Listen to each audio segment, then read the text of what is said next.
No need to whine, it's Whinypaluza.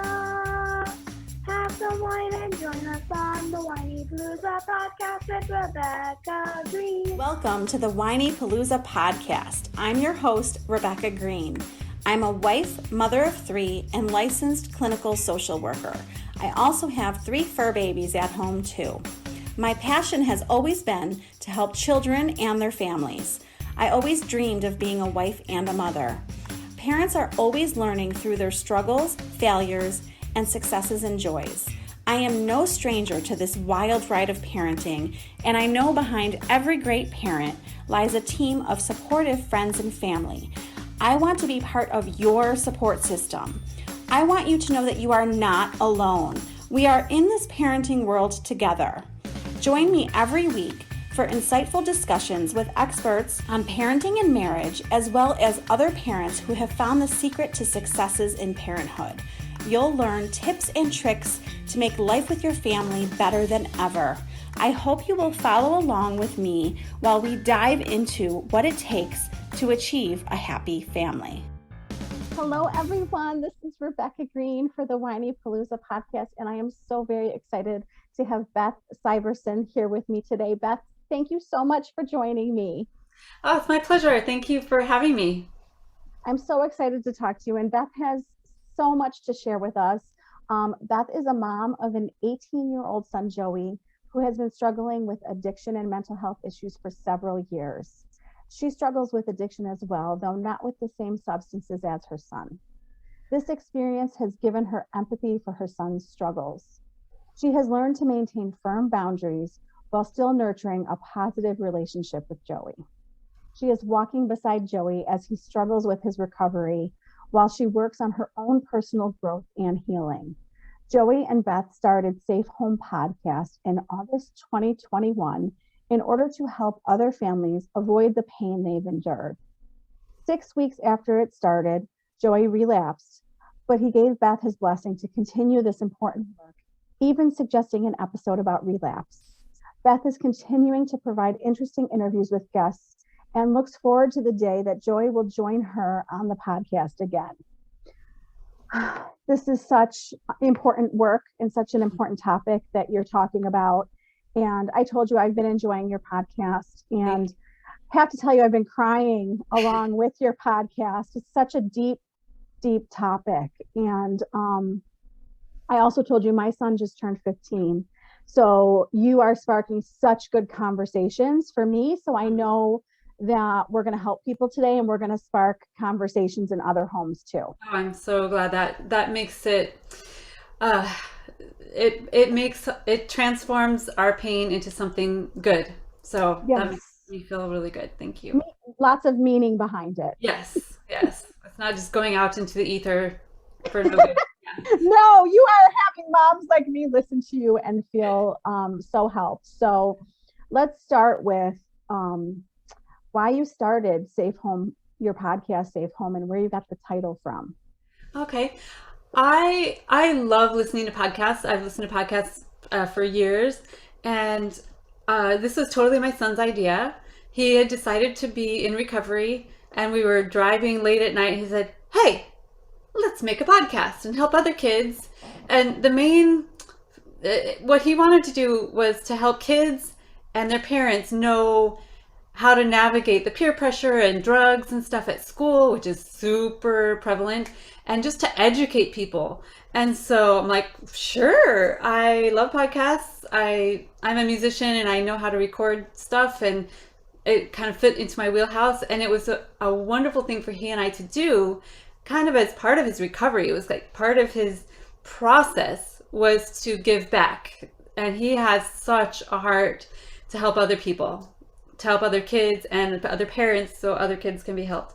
So that's how kind of it started, and we kind of just sort of threw it together. And the first 6 episodes are about, each one is about different drugs, different substances and alcohol.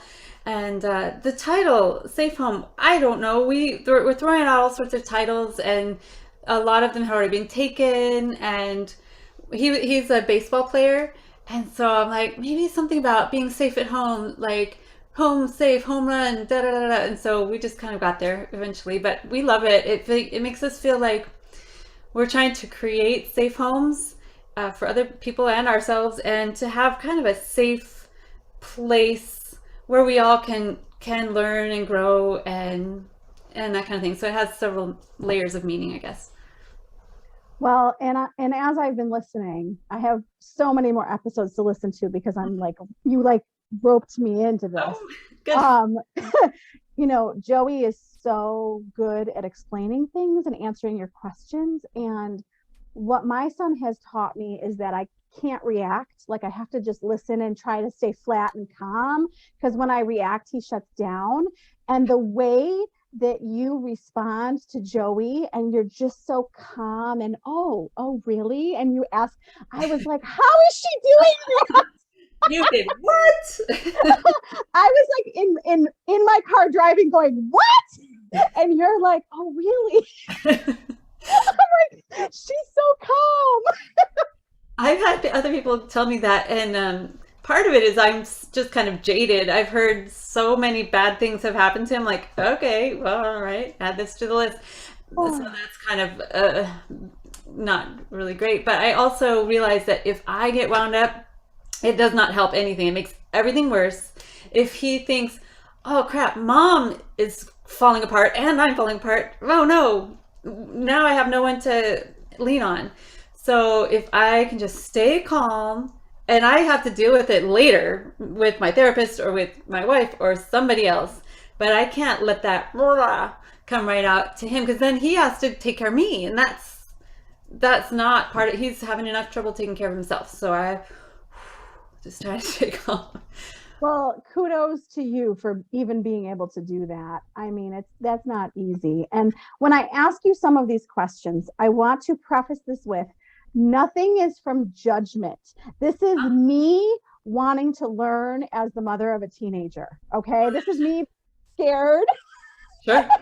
And wanting to ask you these questions to learn. So like, I was going over these questions with my son, and he's like, you can't ask that. Oh, you can ask me anything. I'm very open, and I know I made a lot of mistakes. So, and I'm happy to, I think, I don't know your questions, but I'm pretty sure I'm happy to answer whatever you have for me. Well, I appreciate your openness. And I just want to know, like, how was Joey able to hide drug use from you for 2 years? Can you tell me how that was possible? I know it's possible. Yeah. And that's what scares me. Yeah, I know. It's terrifying, isn't it? To think that we went on vacations, we sent him to, vacation with his grandparents, and he was using drugs the whole time. Okay, part of it is because I had told myself that this won't happen to my son. He's in baseball. He's a really good athlete, and I thought he would never jeopardize his career as a baseball player with drugs, because I thought school would never tolerate that. Coach would kick him out as soon as they found it. He hid it from them. He did it on the field in practice. I mean, in baseball, they're very spread apart. They're like, he used drugs in class. He's had teachers pick up vape pens, or maybe not for him. He's seen teachers pick up a vape pen and give it back to a kid because they didn't know what it was. For sure. So the kids are super smart. The industry is super smart because they keep making these devices look different all the time. So parents and teachers and administrators can't keep ahead of it. And they put it in cute colors and make it super fun flavors and smells, so you can't smell that weed smell or cigarettes or whatever, although he does that too. But I don't know how he got rid of that smell, but I think he probably didn't do that at our house. The other thing is, he lived half the time at our house and half the time at his dad's. His dad actually bought him the stuff, so his dad knew what he was doing, but we didn't. And but he hid it. He closed his door a lot, and I was like, well, I thought I was masturbating. I thought he was needed some alone time, or just was a teenager. How teenagers need to separate. That's like perfectly normal. I was like, okay. But my wife, who used to use drugs when she was much younger, she's like, he should not have his door closed. Something's going on. She kind of had this niggling feeling. I'm like, no, no, no, no, no. Oh, Fine. And I should have listened to her. I kick myself all the time because she sensed it. But she's a stepmom. I'm like, I know my son. He would never do that. So, yeah. And now I'm twitching because my son always has this door shut. yeah, I know. Ah! And I know they do need some alone time, but maybe limit it or say, I don't know how I would do it now, but I know. And quite frankly, when I was a teenager, I wanted my door shut. I So know. it's tricky. I know. It's tricky. So let's use hindsight. Yeah. In hindsight, what warning signs did you miss? The door shut. The door shut. He was sullen and fell asleep a lot. Like I had to drive him quite a ways to school, and we used to have all sorts of chats and listen to music, and he just would sleep the whole time.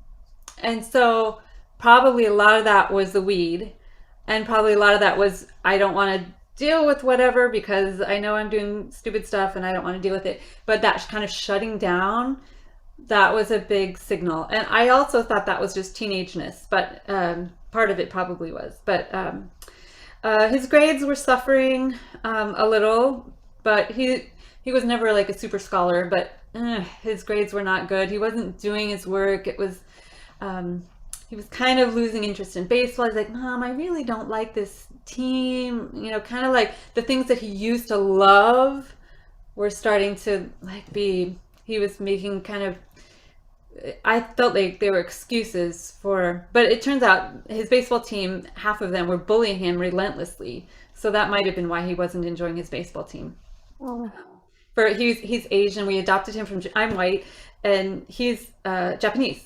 We adopted him from Japan, and his school was brutal to him. I actually contribute the bullying to a major piece of why he used drugs. Because guess who he started using drugs with? The Asian kids at his school.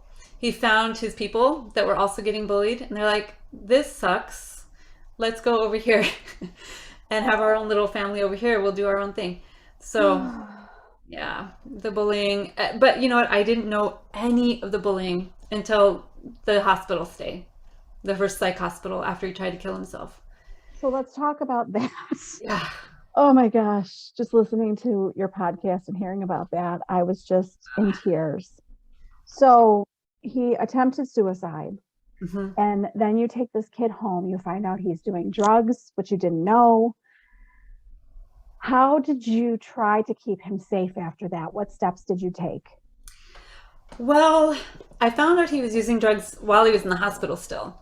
And he was there for about 10 God, how did he do that? Oh my God. How did he do that, or how did I do that? How did he do that? Oh no, he didn't. Sorry, he didn't use drugs in the hospital, although he did later on in a different context. But I found out that he had been using drugs while he was in the hospital. Does that make sense? The psychiatrist is like, oh yeah, we got the test, and we found out he's had this and this and this in the system, and he was using LSD and all sorts of things. I was like, what? Oh my gosh. So, but he had about 10 days in the hospital to kind of try to get himself pulled together. He was so suicidal for so many days. I was scared to death. And so honestly, the drug thing was like, all right, I guess he used drugs and now he's in the hospital. The suicide thing seemed way harder, way more important than the drugs, which is always, mental health is way at the top, above addiction. Mental health is top. Because if you kill yourself, the addiction doesn't matter anymore. So keeping the kid alive was the top priority. So, and my naive brain said, okay, well, he just won't use drugs anymore. I guess he's done with that now, and we'll take him home and it will be fine. So, oh my goodness. Oh my goodness. Bless your heart.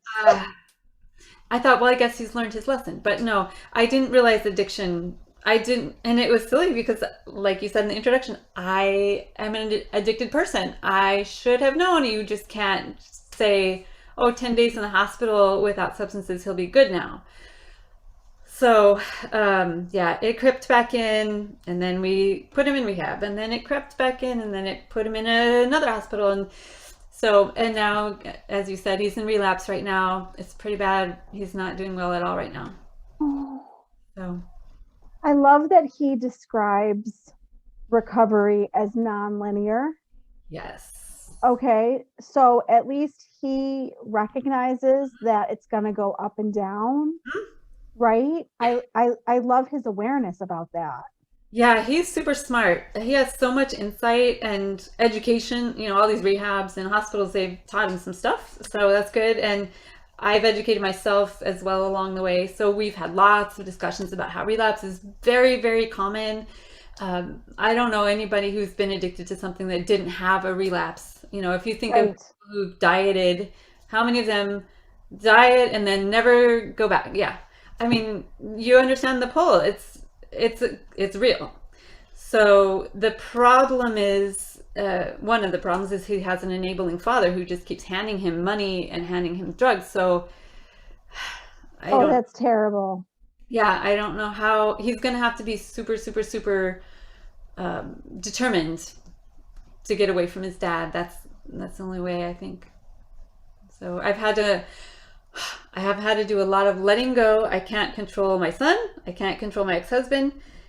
I've tried, believe me. Yes, I bet. I tried every possible thing. That man cannot be reasoned with. He cannot listen to, I mean, there's a reason I divorced him, right? So, Yes.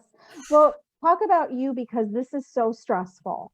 So mhm. for all the parents listening, how are you helping yourself through all of this? Yeah. At the beginning, I just focused on Joey and tried to get him into every program and every type of doctor and every type of healing modality I could find.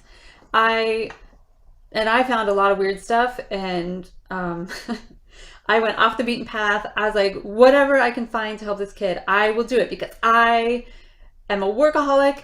I know how to do checklists. I know how to, I learned how to be assertive and find the people I need, work through the healthcare system. It's not easy at all. So that was my project. That was probably for about a year. And then I just checked off everything. I had nothing else. I was like, well, shoot, what do I do now? So we got a life coach.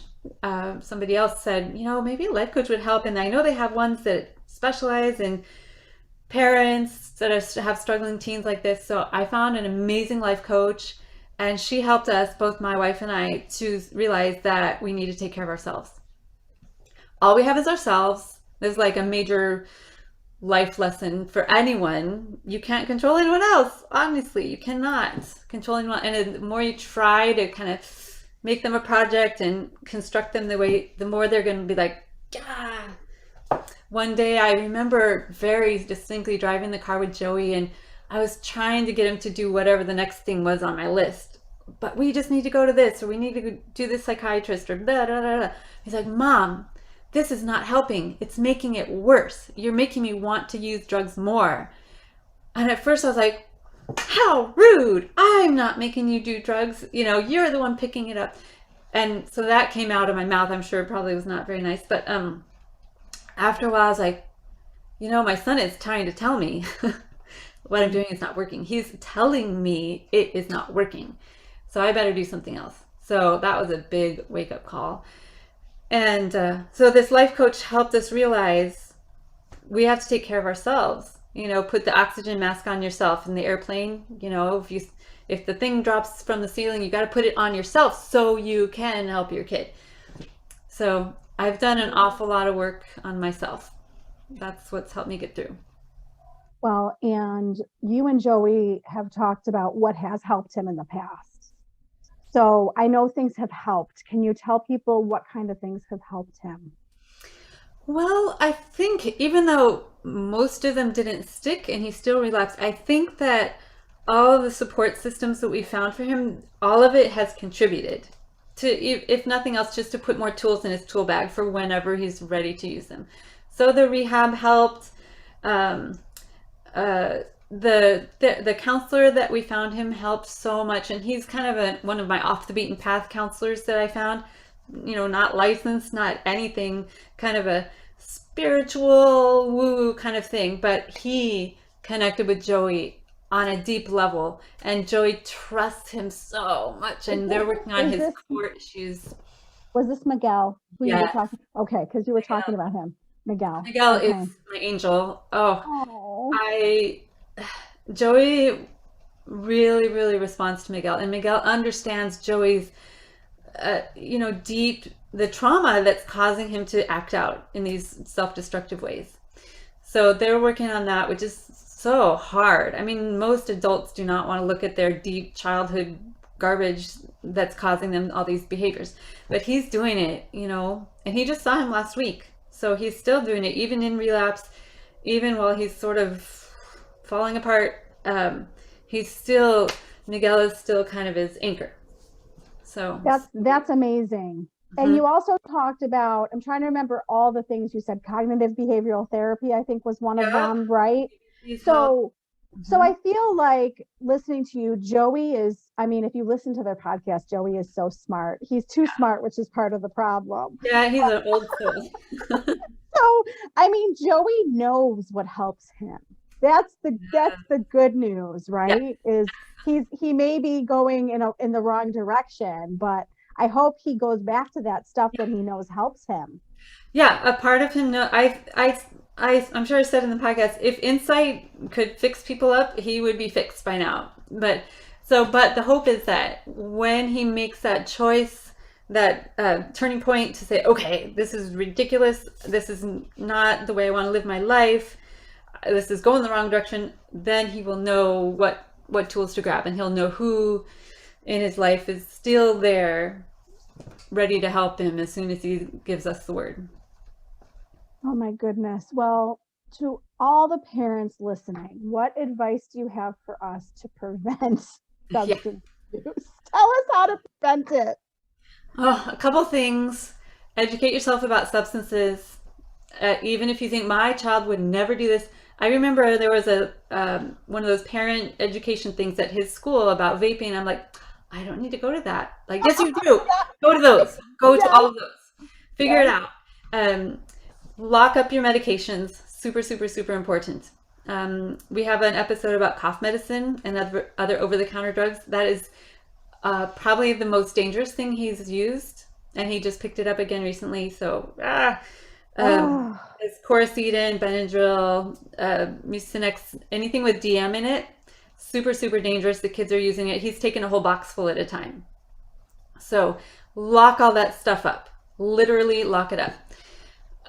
Even if your kid's not anywhere near to being a teen, like lock it up at age 10. I would, just lock them up.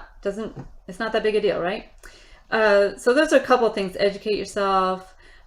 Just be aware, not like a detective trying to catch your kid, but just be aware. And if you feel one of those little, that doesn't feel right, just inspect, ask questions, be curious, not so the kid gets defensive, just curious, like, something feels different. Is there something going on? Try to keep that communication going. So that's another big piece. There's three big pieces. One is educate yourself about the drugs.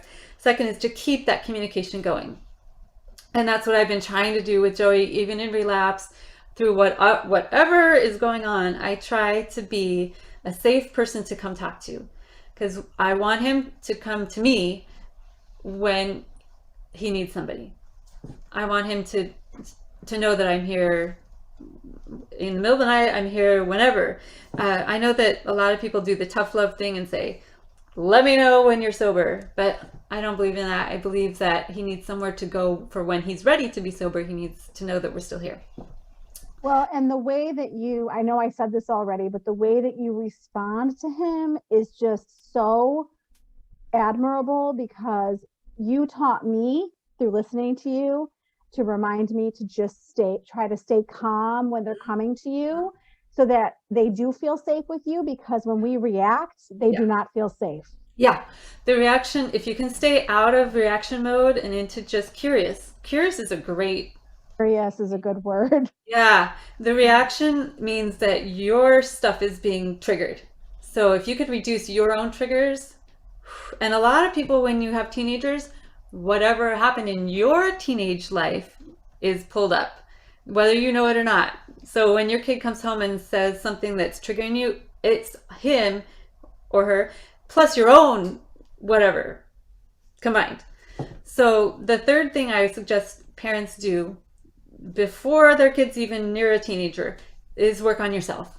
Get into therapy, read books, enrich your own personal life. Not even like parenting books, just your own self. Be super, know who you are, be self-aware, learn mindfulness techniques. Buddhism techniques have helped me a lot through this, just be in the present moment. This is all we have, that kind of thing. Anything you can do to keep yourself out of reaction mode. Deal with your crappy childhood, deal with your teenage angst that you never dealt with, deal with your infertility, deal with your whatever is potential to be triggering. So when your kid is having troubles, that you can still stay grounded and centered. Such good advice, because I think reactivity is the worst thing we can do as parents, and we're all guilty. Every single one of us is guilty. I still do it. So, I mean, I have worked on that so much. I mean, I work on it every day. Yeah. Yeah. Let's talk about sugar. Yes. I can relate to this so much. So I love that you talk about how sugar with you is how you relate to Joey. Can you talk about that? Yeah, I've been off sugar almost 5 years now. Oh my God. I haven't had sugar in any form, agave, honey, nothing, for 5 years. Or flour. I cut out flour too. It's through a program called Bright Line Eating. I highly, highly recommend it. It supports you through it because it's not easy, especially at the beginning. But now it's such a habit, I can't ever imagine myself ever going back. But I was a complete sugar addict since I was probably a baby. I think I grabbed onto sugar. There's a picture of me on the floor with a big tub of sugar, just eating it. I was about 1 year old, maybe 1.5 or 2, I don't know. And I was just stuffing the sugar in my face. And I had a cast on my foot from some sort of surgery I had. I had to get a new cast because the sugar went into my cast and it just made a big mess. I was in the sugar, and I feel like I did not have a sweet, sweet, nurturing mother or family. They were dealing with their own stuff, so it's not their fault, but I feel like I went to that sugar for that sweet nurturing, and it served me well. It was always there. I could always grab it. I would, eat all sorts of stuff. And when I was a kid, it didn't matter because your metabolism kind of works it up. I'd eat a whole jar of marshmallow cream or whatever I would do. And it caught up to me though, because I kept at it. And, after a while, you start gaining weight off of eating way too much sugar and binging. And, there was a lot of bad habits I had around eating. So I just hate that feeling of, I would be teaching a piano lesson and I couldn't concentrate on my student because I was like, do I have time after this lesson to go to the store and get a little pint of ice cream and come back and eat it and hide the thing before the next student comes? I mean, that's the kind, and guess what that sounds like? A drug addict. Because that's what it is. Sugar is a highly refined powder, very similar to other highly refined powders that other people use, to snort or to, it's exactly the same to your brain, and it does literally the same thing to your brain. The dopamine center, there's all sorts of science around this, but it doesn't matter what the substance is. It can even be a behavior. I'm also a workaholic. It can be that drive to, I just have to do one more thing. Whenever you have that one more thing, and then I'll be done, and then sometimes it's not that, okay, one more thing, I'm stuck on that stupid Wordle game now. I have to take that off my phone. I don't know if anyone else is doing that game.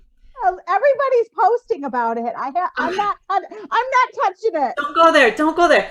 Because anything that says play again, it's, why they do that? To get you hooked on the dang thing. So they can advertise to you more, except Wordle is not advertised. But, anything that is a scroll, keep scrolling, keep gambling is another good one.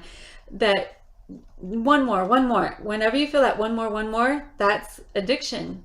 And I am so glad that I understand addiction because I can empathize with my son. He happened to get addicted to weed and nicotine first. That was his first, I think it was nicotine first and then weed shortly thereafter. And those substances are extremely addictive, especially nicotine. And weed is also addictive. A lot of people don't think it is, but it totally is. And so I just happened to hate those substances. I never went to those, but he did, and it worked for him. It's like a coping mechanism, right? He's like, wow, this makes me feel, takes away a lot of pain, makes me feel connected with my peers, which is, he was missing connection, right? So it solved a lot of problems for him. So instead of feeling like he's naughty or no good, low life drug addict, which is our culture. Man, our culture demonizes drug addicts. So I can just picture him doing the same exact stuff I do. Exactly the same. Just unfortunately, his substances will kill him a lot quicker. Sugar will kill you eventually. Yes. It's not good for you, Slower, but slower, it's slower really death. slow death. So, does he see that you relate to him through this? Oh yeah, we Yes. talk about it all the time. We talk about it at the beginning, we continue to talk about it. And being in relapse, I'm like, I know, Joe, I know. I was in my late 40s before I figured it out. So he's only 18. Right, right. I know. I get it. We're in our 40s still trying to figure things out, and he's so young. Yes, and we're Ah, expecting these kids to just, come on, you guys, get it together. Well, come on. Let's have some compassion here. agree. I totally agree. I love that you say that. How do you feel off of sugar? Oh, great. Oh, I don't. When I cleared away sugar and flour, the first week was hell. It was horrible. Headache. That's how you know something's addictive is when you try to get off it and your body's like, whoa, this does not feel good. That means that substance is addictive to you. So you have to just push through, get a lot of support. But after the first week, I cleared out so many miles of brain space. That's the main thing it did. Well, plus I lost 65 pounds and have kept it off for 5 years. Uh, Ow. yeah, I've been in the same 5 pound range for like 4.5 years after I lost that weight. It's not an issue for me anymore. And I don't think about it. I don't think about food, except for I plan out what I'm going to eat and then I eat it. Plan it out, eat it, plan it out, eat it. That's all. So, That's amazing. yeah. Well, I'm impressed with you because I know personally how addicting sugar is. So, um, what do you think your biggest lesson is in all of this? The main lesson is to focus on myself. Mm, And even when I say that, I sound selfish. I'm like, oof, no. that doesn't sound good. That's what we have to do. Moms, we are so used to just taking care of everyone else. The kid and the husband and the wife and the, because I had both, my parents, take care of everyone and you're at the end of the list. That doesn't work so well. It works for a while. I was pretty good at it actually. When Joey was little and before he fell apart, I was pretty good at it. I was able to manage everything, keep all the balls in the air. But eventually the balls are going to start tumbling down, and then all you have left is you. And you got to deal with you somehow. So, Such good advice. Oh, I love that advice. What else do you want to share that I didn't think to ask you? it's on my mind lately, so I would just like to mention, I sort of touched on it, but that adoption trauma is a real thing. Yes, yes. Adoption trauma. People think adoption is so lovely and they're so lucky to have parents that wanted them. And yes, and it sucks having to be relinquished. And no matter how great your adoptive family is, and God knows we tried to be really, really good family. Turns out we're just like humans, but no matter how good the adoptive family is, that child was relinquished by their birth parent, and that is traumatic, period. Yes. That is the root core pain that my son deals with every single day. So as an adoptive mom, I have to go, Well, I contributed to that. I contributed to that adoption cycle. And so I'm trying to really spread the word. And it's tough as an adoptive mom because I did that. And I know somebody else would have adopted him. Okay. But so I'm trying to, as recompense, I guess, to get the word out that adoption is really, really, really painful. And adoptive people live with that every single day. Yes, that is really hard. I told you I haven't talked about adoption or addiction yet on this podcast. So you are bringing two really serious, important topics to all the listeners. And his mom, I think, was way too young to care for him, right? She was So, 16. Mm-hmm. oh my goodness. So, I mean, I know we say he was lucky to have found, for you to have found him, but I totally understand his abandonment issues that he's still struggling with. Yeah. Yes. Yeah. There's a really great book called The Primal Wound, if anyone wants to read any more about it. If they're a birth parent, an adopted person, or an adoptive parent, it's a really good book. Highly recommend. Awesome. Thank you for that resource. Can you tell everyone where to go find you? Yeah, our podcast is Safe Home Podcast. You can find it on any of your podcast apps or on YouTube. We stream it on YouTube. It's just audio, but we put it on YouTube because some people don't like dealing with podcasts. And you can email me anytime at safehomepodcast@gmail.com. And you can find us on Facebook, Instagram, Twitter. Just look up Safe Home Podcast. It shows up. Well, thank you for addressing such a needed topic. You're welcome. Thank you for giving me the opportunity to get some of this information out. Well, I appreciate your time and I just loved talking to you. Thank you very much. It's nice to talk to you too. Thank you very much. This is Rebecca Greene reminding everyone to spend every day laughing, learning, and loving. Thank you for tuning in to the Whinypaluza podcast. If you like what you heard, please be sure to subscribe so you never miss an episode. While you are there, leave a review. I love to hear your feedback. Thank you so much for listening. Until next time. This show has been produced by Market Domination, LLC. To discover how you can have your own show completely done for you and turn it into a real published book and become the authority in your marketplace, go to www.marketdominationllc.com/podcast offer.